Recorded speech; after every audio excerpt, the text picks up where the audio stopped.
వేదాలు చదివితే అపారమైన జ్ఞానం లభిస్తుందని కంచి కామకోటి పీఠాధిపతి శంకర విజయేంద్ర సరస్వతి స్వామి పుట్టినరోజు పండుగలో వెల్లడించారు.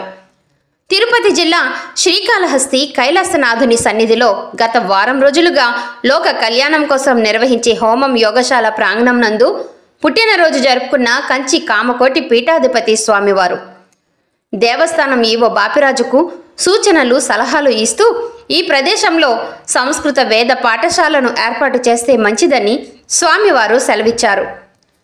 ఈరోజు జరిగిన వేడుకల్లో దేవస్థానం EO Bapiraju, AEO Krishna Reddy, media అధ్యక్షులు కోటేశ్వరరావు, కార్యదర్శి హరీష్ మరియు కార్యకర్తలు నాయకులు పాల్గొన్నారు.